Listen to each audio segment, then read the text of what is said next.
सुप्रभात साथियों आज हम बात करेंगे कोपेन के जलवायु वर्गीकरण की। मुझे पता आप इसको रट रट कर परेशान हो चुके हैं और अभी तक आपके ये समझ में नहीं आया है, परंतु दोस्तों ये मेरा छोटा सा वीडियो देखने के बाद आपको 100% गारंटी देता हूँ। मैं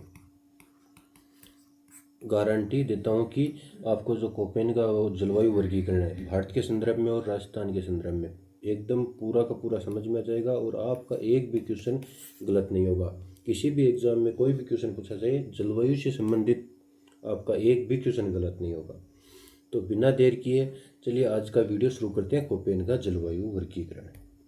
तो दोस्तों कोपेन महोदय थे, इन्होंने जलवायु का वर्गीकरण करने के लिए 5 अक्षरों का इस्तेमाल किया। 5 अक्षर कौन कौन से थे? ए, बी, सी, डी और ई। इस प्रकार 5 अक्षरों का इस्तेमाल किया। अब दोस्तों इनका मतलब क्या है वो देखते हैं। दोस्तों ए का मतलब होता है उष्णकटिबंधीय, उष्णकटिबंधीय आर्द्र जलवायु, आर्द्र जलवायु। बी का मतलब शुष्क या अर्ध शुष्क, अर्ध शुष्क जलवायु, जलवायु। सी का मतलब शीतोष्ण, शीतोष्ण। सी का मतलब क्या हुआ दोस्तों? शीतोष्ण, या इसको बोल सकते हैं मध्य अक्षांशीय आर्द्र जलवायु, आर्द्र जलवायु। इसके बाद डी का क्या हुआ दोस्तों? डी को बोलते हैं शीत आर्द्र जलवायु, अर्थात इसको बोलेंगे मध्य अक्षांशीय शीत आर्द्र जलवायु, शीत आर्द्र जलवायु। और ई का क्या हुआ दोस्तों? ई का होता है ध्रुवीय जलवायु, ध्रुवीय जलवायु। अब दोस्तों एक बात मैं आपको यहीं पे क्लियर कर देता हूँ कि दोस्तों जो ई जलवायु है इसको कोपेन ने 2 भागों में बांटा है। एक तो बांटा है टी के अंदर और एक बांटा है एफ के अंदर। ये सारे अक्षर हैं ए, बी, सी, डी, ई, टी और एफ, ये सारे कैपिटल हैं, यानी पहली ABCD के हैं सारे अक्षर। ये चीज़ ध्यान रखना। और किसी भी क्षेत्र का जलवायु वर्गीकरण करेंगे या जलवायु को हम दर्शाएंगे तो पहला अक्षर हमेशा ही इनमें से आएगा, यानी कैपिटल ही आएगा। पहला अक्षर कौन सा आएगा दोस्तों? पहला अक्षर कैपिटल ही आएगा। आप इस चीज़ को ध्यान रखना। अब दोस्तों थोड़ा सा ई और एक बी, इन दो को एक्सप्लेन करते हैं, इनका और उन्होंने वर्गीकरण किया है, फिर हम इनको याद करने की कोशिश करेंगे। तो दोस्तों बी का इन्होंने क्या बताया? बी को भी इन्होंने 2 भागों में बांटा। एक तो इन्होंने बताया शुष्क, एक बताया अर्ध शुष्क। दोनों अलग अलग होते हैं, शुष्क और अर्ध शुष्क। दोस्तों शुष्क के लिए इन्होंने शब्द का इस्तेमाल किया कैपिटल W का, और अर्ध शुष्क के लिए इन्होंने इस्तेमाल किया S शब्द का।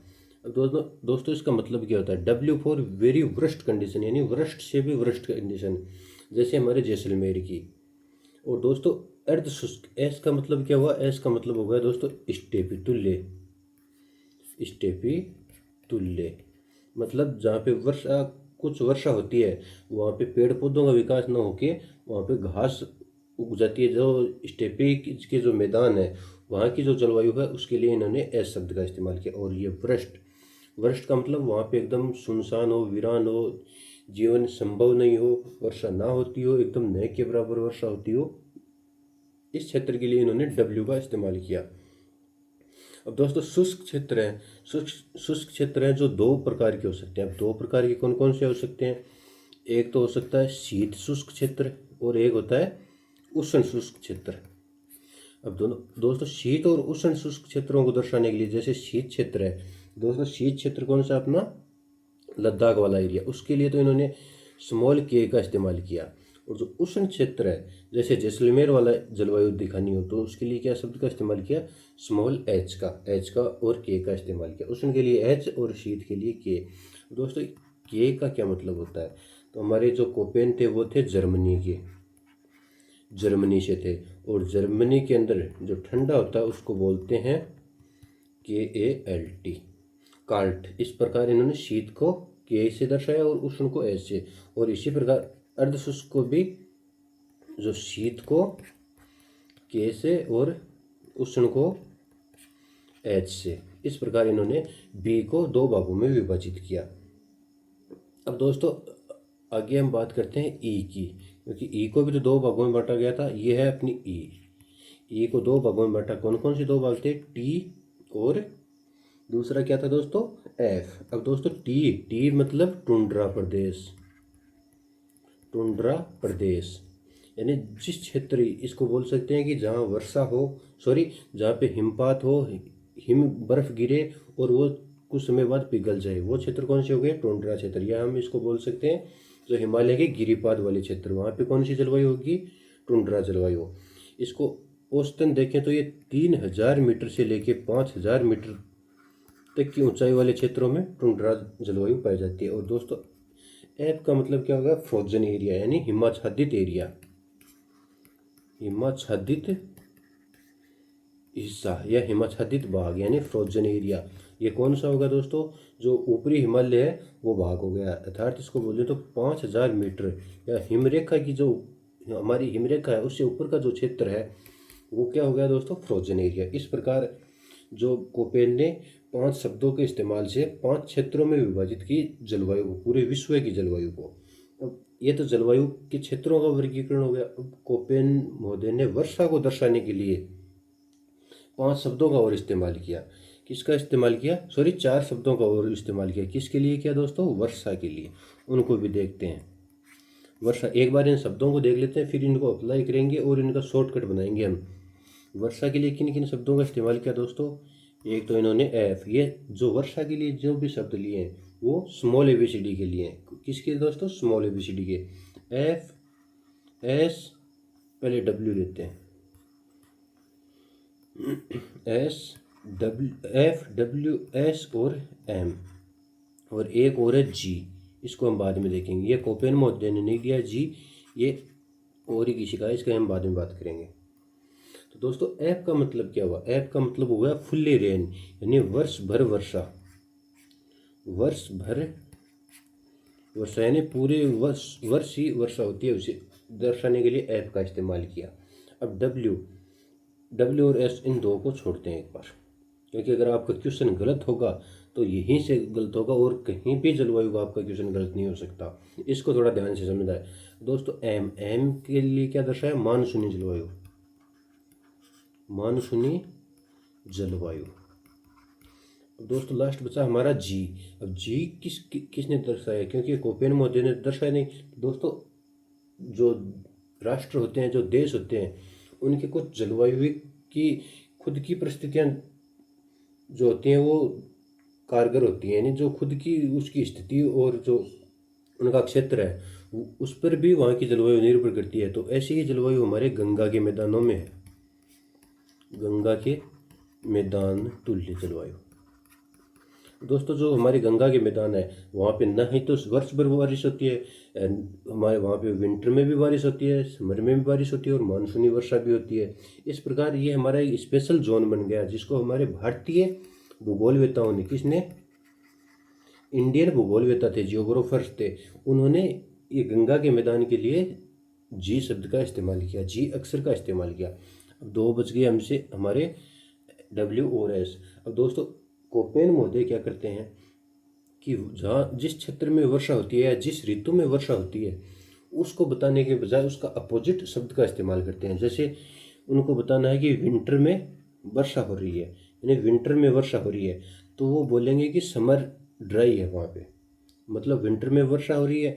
इसके लिए ये नहीं बोलेंगे कि हम अगर विंटर में वर्षा हो रही है तो आप डब्ल्यू का यूज़ करो, वो बोलेंगे अगर विंटर में वर्षा हो रही है तो आप समर एस का यूज़ करो। उसे ऐसे बताओ कि वहाँ समर ड्राई है, और अगर समर में वर्षा हो रही है यानी ग्रीष्म ऋतु में वर्षा हो रही है तो वो बोलेंगे कि विंटर ड्राई है, डब्ल्यू का इस्तेमाल करो। इस प्रकार ये उल्टा बोलेंगे। तो इस चीज़ को ध्यान रखना है कि जब जिस ऋतु में बारिश होती है उस ऋतु को हमें नहीं दर्शा के जिस ऋतु में नहीं बारिश होती है उस ऋतु को दर्शाना है। तो डब्ल्यू का मतलब क्या हो गया? शीत ऋतु शुष्क। शीत ऋतु शुष्क का मतलब ग्रीष्म ऋतु में वर्षा, ग्रीष्म में वर्षा। और दोस्तों एस का मतलब क्या हो गया? ग्रीष्म ग्रीष्म ऋतु शुष्क, ग्रीष्म ऋतु शुष्क, इसका मतलब क्या हो गया, शीत ऋतु में वर्षा, शीत ऋतु में वर्षा। इसलिए कोपेन महोदय जो उल्टे शब्दों का इस्तेमाल करते हैं, इसलिए स्पेशली ध्यान रखना डब्ल्यू और एस का क्वेश्चन आपका यहीं गलत होगा और पूरी जलवायु में कहीं भी क्वेश्चन गलत नहीं होगा। अब दोस्तों हम इसको पूरे विश्व के ऊपर अप्लाई करके देखते हैं कि ये सही से अप्लाई होता है या नहीं होता है, क्योंकि हमने देख लिया वर्षा को दर्शाने वाले शब्द देख लिए, जलवायु वाले शब्द देख लिए, तब देखते हैं ये वास्तव में अप्लाई होता है या नहीं होता है, इस चीज़ को देखते हैं। तो सबसे पहले हम यहाँ पे ड्रॉ करते हैं हमारी पृथ्वी को। यह है दोस्तों हमारी पृथ्वी, और इसके अंदर ड्रॉ करते हैं सबसे पहले ये हमारी भूमध्य रेखा पूरी।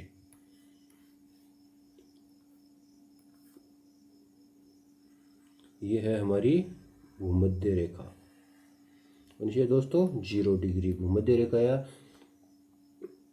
या इसको बोलते हैं विषुवत रेखा। इसके ऊपर आता है दोस्तों 23.5 डिग्री, थोड़ा नीचे बनाते हैं, 23.5 डिग्री, जिसे हम बोलते हैं कर्क रेखा। कर्क रेखा ये कौन सी होगी दोस्तों, 23.5 डिग्री, सॉरी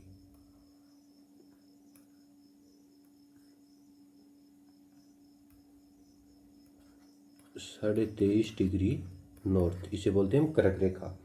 अब इसके ऊपर बना चलते हैं तो ये आता है हमारा 66.5 डिग्री, 66.5 डिग्री नॉर्थ, और ये तो हमारा है ही 90 डिग्री नॉर्थ, उत्तरी ध्रुव है। और ऐसे ही ठीक इस प्रकार ही हम साउथ की ओर चलते हैं, दक्षिण की ओर चलते हैं तो यहाँ पे आता है मकर रेखा 23.5 डिग्री साउथ, और इसके बाद नीचे चलते हैं तो यहाँ पे आता है 66.5 डिग्री साउथ, और ये तो हमारा साउथ पोल है ही, 90 डिग्री साउथ पोल है ये हमारा।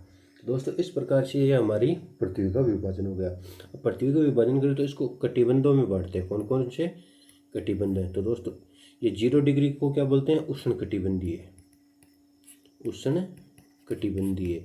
उष्ण के ऊपर शीतोष्ण है, शीतोष्ण, इसके ऊपर आ गया शीत क्षेत्र। कुछ कुछ समझ में आ रहा है, ऐसे ऐसे शब्दों से आपका परिचय हुआ पहले। ये कौन सा हो गया, उष्ण कटिबंधीय, 0 से 23 डिग्री, 23.5 डिग्री के मध्य उष्ण, उसके बाद शीतोष्ण, और उसके बाद सबसे लास्ट में कौन सा आएगा, शीत क्षेत्र, ध्रुवीय क्षेत्र होगा वो शीत क्षेत्र। अब दोस्तों कोपेन महोदय ने क्या किया कि 0 डिग्री पर उष्ण कटिबंधीय है।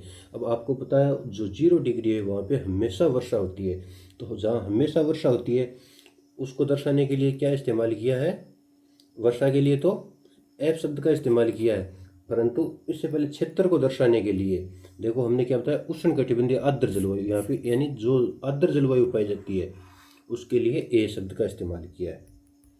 अब आर्द्र जलवायु कहाँ पाई जाती है, 0 डिग्री से 23.5 डिग्री के मध्य, यानी 0 डिग्री के आसपास वाला जो क्षेत्र है वहाँ पे हमेशा वर्षा होती है। तो यहाँ पे क्या इस्तेमाल किया, ए। तो ए किस किस क्षेत्र में आ जाएगा, 0 डिग्री 23.5 डिग्री नॉर्थ की ओर, और 0 से 23.5 डिग्री ही साउथ की ओर है जो ए जलवायु क्षेत्र विकसित होगा। इसके बाद अगर 23.5 से ऊपर जाएंगे, इससे पहले आपको दोस्तों एक बात बता दूं, जो बी है, बी का इस्तेमाल केवल और केवल वृष्टि छाया क्षेत्रों में होगा, वृष्टि क्षेत्रों में होगा, केवल जो वृष्टि क्षेत्र होंगे वहाँ पे ही बी का इस्तेमाल होगा, या बोल सकते हैं जहाँ लगभग मरुस्थल है वहीं पे बी शब्द जो अक्षर है या बी क्षेत्र है उसका इस्तेमाल किया जाएगा। और जो पोल वाला जो ध्रुवीय इलाका है, ध्रुवीय इलाके के लिए ई शब्द का इस्तेमाल किया गया है, ई अक्षर का इस्तेमाल किया गया, इसलिए ए का तो 0 डिग्री हो गया और ई का हो गया पोल ध्रुवीय क्षेत्र।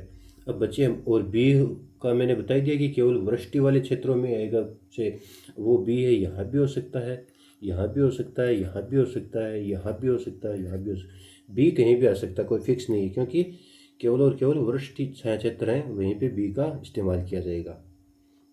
अब हमारे पास बचते हैं सी और डी। अब दोस्तों सी का क्या बताया था हमने, शीतोष्ण। शी का क्या बताया दोस्तों, शीतोष्ण, यानी जहाँ शीत और उष्ण दोनों हो। दोस्तों शीत और उष्ण कहाँ मिलेंगे, 23.5 डिग्री के ऊपर मिलेंगे, क्योंकि नीचे तो उष्णकटिबंधीय क्षेत्र आर्द्र जलवायु उष्ण जलवायु है, और उसके ऊपर जाएंगे तो हम उस जो शीतोष्ण जलवायु हमें मिलेगी, शीत भी मिलेगी और उष्ण भी मिलेगी। तो अब मैं यहाँ पे मार्क करता हूँ 1 और 2। तो अब दोस्तों आप बताइए मुझे 1 नंबर पे कौन सी जलवायु मिलेगी और 2 पे कौन सी होगी। अब दोस्तों हमने बात की शीतोष्ण की, तो यहाँ पे तो हो नहीं सकती क्योंकि शीत और उष्ण, यहाँ पे तो ध्रुवीय इलाका आ गया, इसलिए जो है शीत और आर्द्र हो जाएगी, क्योंकि अत्यधिक ठंड हो जाएगी और शीतोष्ण में अधिक ठंड नहीं होती। तो इसलिए शीतोष्ण कहाँ हो गई, यहाँ पे जस्ट 23.5 डिग्री के ऊपर सी शीतोष्ण वाली जलवायु हो गई, या इसे हम बोलते हैं कि मध्य अक्षांशीय शीत,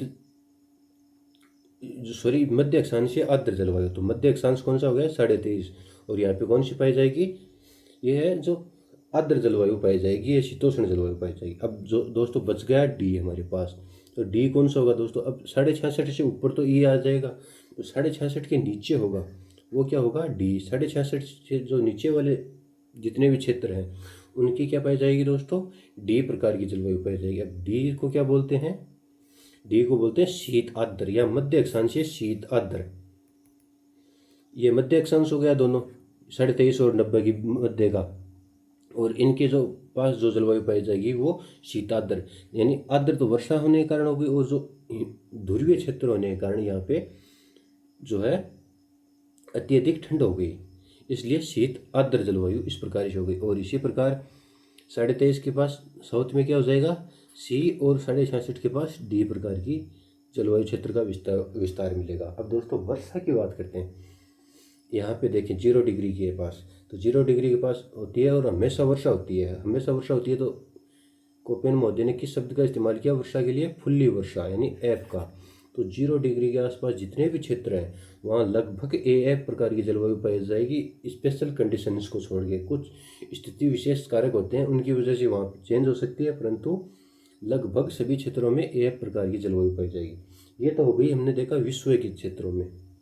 अब बात करते हैं भारत के क्षेत्रों में, कि भारत में भी क्या वास्तव में पाई जाती है नहीं पाई जाती। तो दोस्तों भारत की बात करें तो भारत का विस्तार कहाँ है, तो दोस्तों भारत का विस्तार है 23.5 डिग्री, 23.5 डिग्री जो भारत को बीचों बीच काटती है। ये थोड़ा सा मैप इतना अच्छा नहीं बन पाएगा यहाँ पे,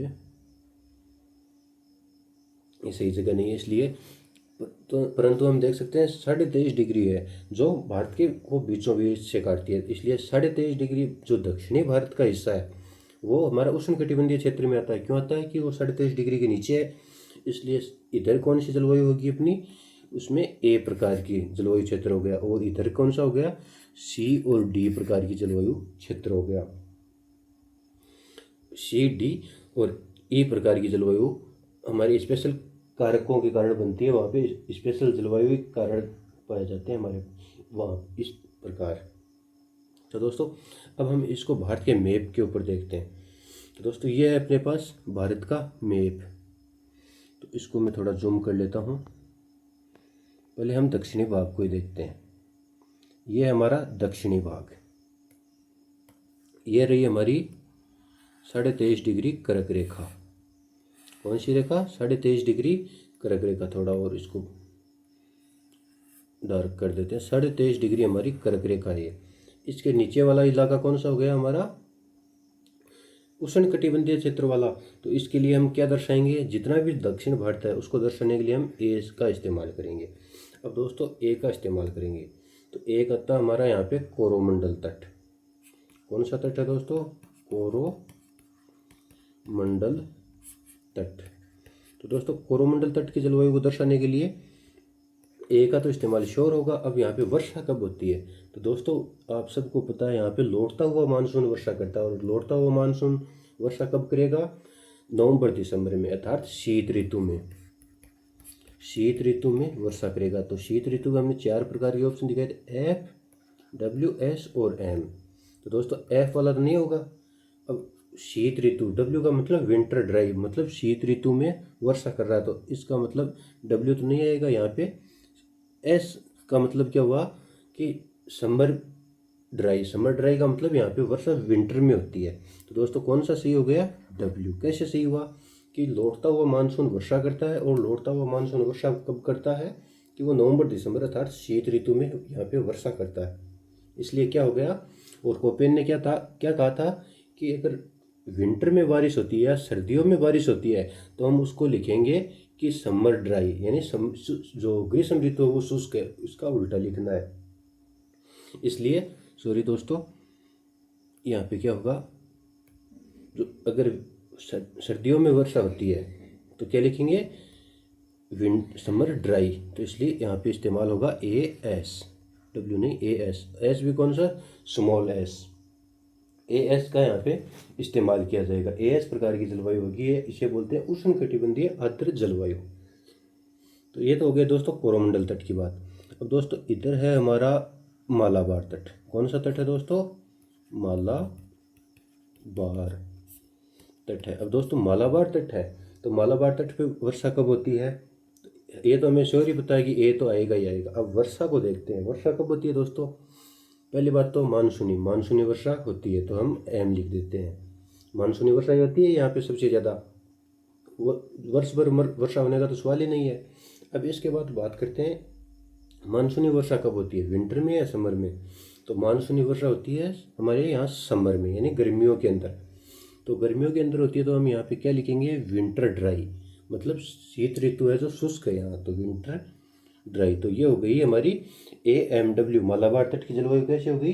AMW, या इसे बोलते हैं उष्णकटिबंधीय मानसूनी जलवायु प्रदेश।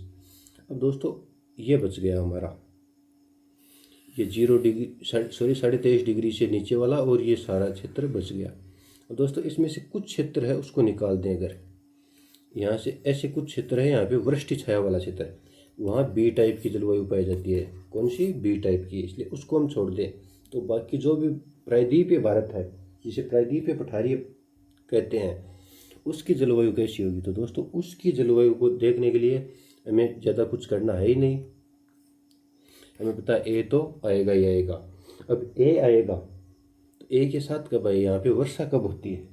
यहाँ पे वर्षा कब होती है दोस्तों? तो वर्षा हमें साफ साफ पता है, फुल्ली रेन नहीं है, मानसूनी वर्षा भी नहीं है। यहाँ पे समर में वर्षा होती है। समर में वर्षा होती है, इसका मतलब विंटर ड्राई। तो क्या हो गया दोस्तों? AW अर्थात यहाँ पे उष्णकटिबंधीय सवानातुल्य जलवायु प्रदेश है। उष्णकटिबंधीय सवानातुल्य जलवायु प्रदेश, ये प्रायद्वीपीय भारत में ही पाई जाती है। तो दोस्तों क्या हो गया? हमारी AW प्रकार की जलवायु प्रायद्वीपीय भारत में देखने को मिलेगी।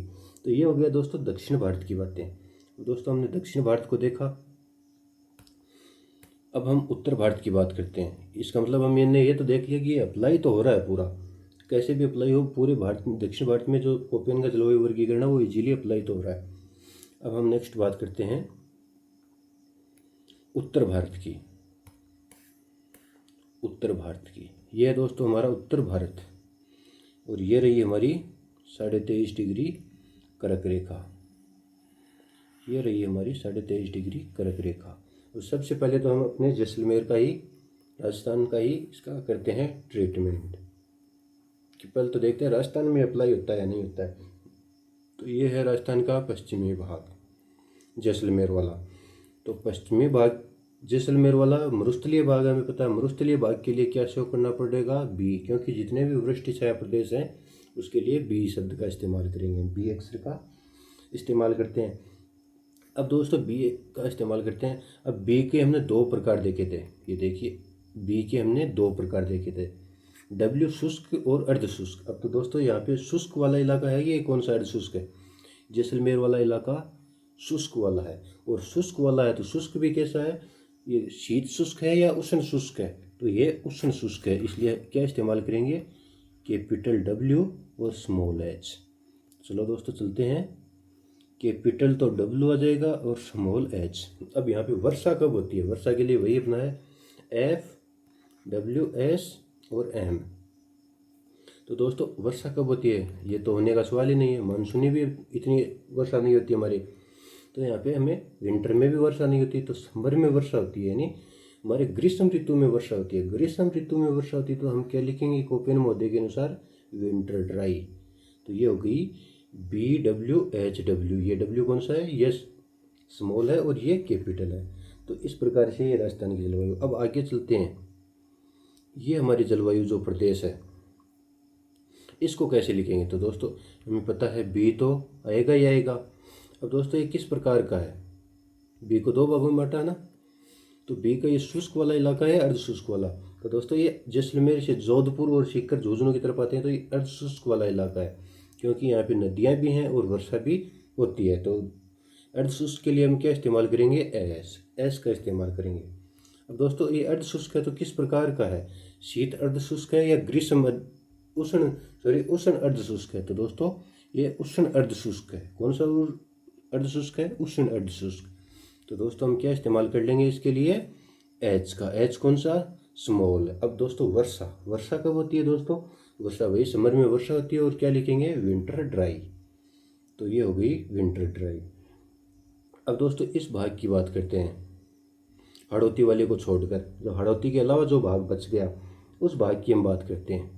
तो दोस्तों हाड़ौती के अलावा वाला जो भाग है उसके लिए हम क्या लिखेंगे, यहाँ पे जो है वर्षा भी होती है, शुष्क क्षेत्र भी नहीं है। ये कौन सा है दोस्तों, शीतोष्ण वाला क्षेत्र आ गया। तो शीतोष्ण वाला क्षेत्र आ गया तो उसके लिए हम क्या इस्तेमाल करेंगे, सी का, क्योंकि सी किसके लिए, 23.5 डिग्री से ऊपर। अगर वृष्टि छाया प्रदेश नहीं है तो हम सी और डी में से इस्तेमाल करेंगे। ए तो ध्रुवीय के लिए आ जाएगा, इसलिए सी क्षेत्र। और अब दोस्तों वर्षा कब होती है, वर्षा वही हमारी समर में वर्षा होती है, तो विंटर ड्राई। तो डब्ल्यू छोटा। अब दोस्तों मैंने बताया था कि जो गंगा तुल्य जलवायु है, जो भारतीय भूगोलवेत्ता थे उन्होंने क्या बताया था, एक प्रकार की जलवायु बताई थी गंगा तुल्य जलवायु, गंगा को मैदानों की तुल्य जलवायु। तो दोस्तों ये हमारा है मैदानी भाग है, तो यहाँ पे जलवायु कौन सी हो जाएगी, जी, यानी CWG। मैदानी भागों के लिए क्या दिखाएंगे हम, CWG। दोस्तों आखिर में हमारा बच गया ये हाड़ौती वाला क्षेत्र। हाड़ौती वाले क्षेत्र को दोस्तों दर्शाने के लिए क्या करेंगे हम, ये बच गया हमारा हाड़ौती वाला क्षेत्र। हाड़ौती वाले क्षेत्र कौन सा है दोस्तों, कर्क रेखा आगे को टच करती हुई निकलती है डूंगरपुर बांसवाड़ा से। तो इसलिए अगर कर्क रेखा को टच कर रही है तो क्या आ जाएगा, ए। अब दोस्तों वर्षा कब होती है, वही समर में वर्षा, विंटर ड्राई कोपेन महोदय के अनुसार। तो ये डब्ल्यू, ये तो हुई हमारी राजस्थान की जलवायु। कितना आसान कर दिया राजस्थान की जलवायु को, रटना नहीं पड़ेगा, वरना आप रटते रहते थे BWHW, BSHW, CWG और AW। इस प्रकार अब आपको रटना नहीं पड़ेगा। अब दोस्तों आगे चलते हैं हम, जो हमारे मैदानी भाग है, ये गंगा के जो मैदान है, गंगा के मैदानों के लिए मैंने क्या बताया, सी, क्योंकि जो शीतोष्ण जलवायु आ गई तो गंगा के मैदान हो गए। और वर्षा कब होती है, विंटर में वर्षा, समर में वर्षा होती है, यानी ग्रीष्म ऋतु में वर्षा होती है, तो शीत ऋतु शुष्क, CW और जी किसके लिए, गंगा तुल्य मैदान। ये केवल यहीं पाई जाएगी हमारी इस गंगा तुल्य वाले मैदान में, CWG। अब दोस्तों हमारा बच गया कौन सा इलाका, तो अब दोस्तों जो हमारा इलाका बच गया, एक तो ये बच गया, इधर से ये होता हुआ इस प्रकार से बच गया। तो दोस्तों इस प्रकार से बच गया, तो इसको हम देखते हैं। एक तो ये रहा हमारा सिक्किम का इलाका, और ये हमारा अरुणाचल प्रदेश। तो दोस्तों यहाँ पे क्या है, ये आते तो जो है शीतोष्ण जलवायु क्षेत्र में है, परंतु हिमालय की हाइट के कारण ये अत्यधिक ऊंचाई पर चले गए।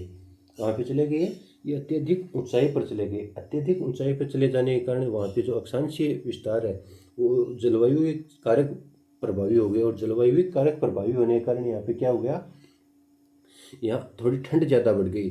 और ठंड ज़्यादा बढ़ गई तो इसका मतलब क्या इस्तेमाल हो जाएगा, डी, यानी 66.5 डिग्री वाले जो गुण द्रम है वो यहाँ पे ही शो होने लगे हमारे सिक्किम और अरुणाचल प्रदेश में, केवल इन्हीं दो राज्यों में।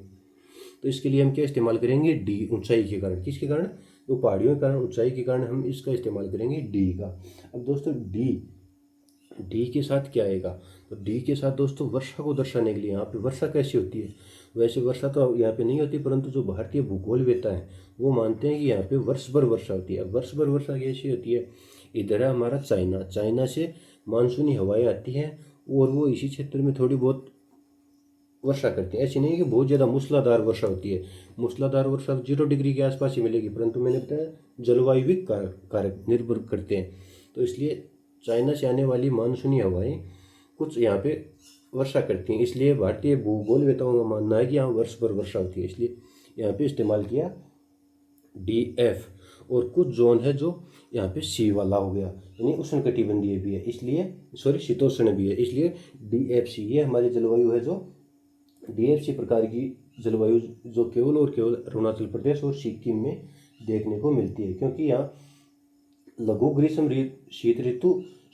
ग्रीष्म ऋतु तथा ठंडी व आर्द्र शीत ऋतु दोनों पाई जाती है, इसलिए ये हो गया कंबाइंड यानी दोनों का मिक्स DFC।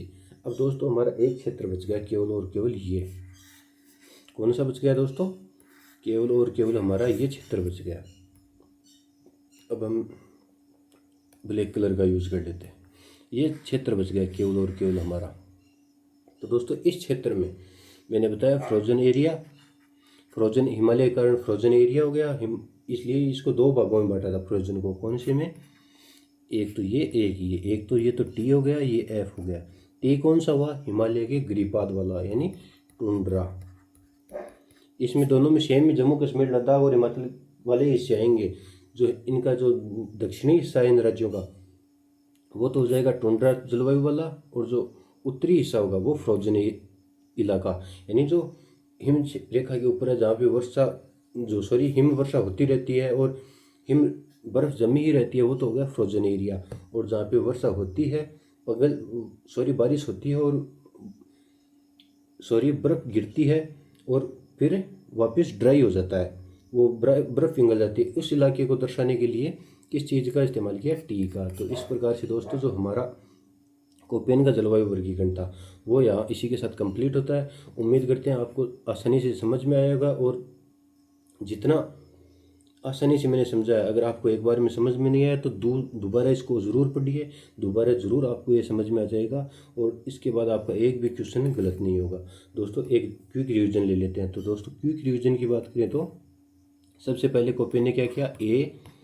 ABCDE इन 5 भागों में बांटा। A फॉर आर्द्र, अभी इसको शॉर्ट में याद करते हैं। B फॉर बोल्ड, क्योंकि उस जो शुष्क है, शुष्क क्षेत्र कौन से होते हैं? बोल्ड होते हैं। हमें जैसलमेर में कोई छोड़ है तो कितना सर्वाइव कर लेंगे हम, तो जल्दी ही टपक जाएंगे। अब C फॉर शीतोष्ण, D फॉर शीताद्र, शीत आर्द्र, और E का तो हमें पता ही है, E तो केवल ध्रुवीय इलाकों में पाई जाती है, ध्रुवीय इलाकों में।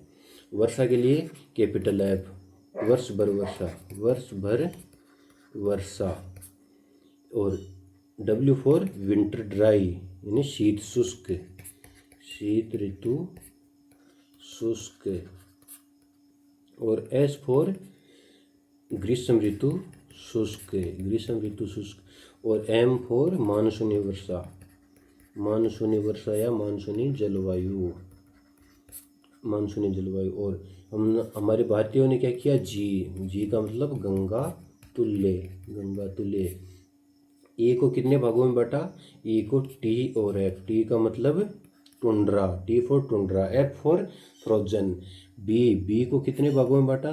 बी को 2 भागों में, शुष्क और अर्धशुष्क। शुष्क को दर्शाने के लिए किस चीज़ का इस्तेमाल किया? जो शुष्क इलाका है, शुष्क इलाके को दर्शाने के लिए किस चीज़ का इस्तेमाल किया? इन्होंने W का इस्तेमाल किया। और जो अर्धशुष्क वाला इलाका था उसको दर्शाने के लिए, अर्धशुष्क वाले इलाके को दर्शाने के लिए S का इस्तेमाल। S को क्या कहा गया? स्टेपी तुल्य। और W का इन दोनों को दर्शाने के लिए 2 भागों में बांटा। किस में?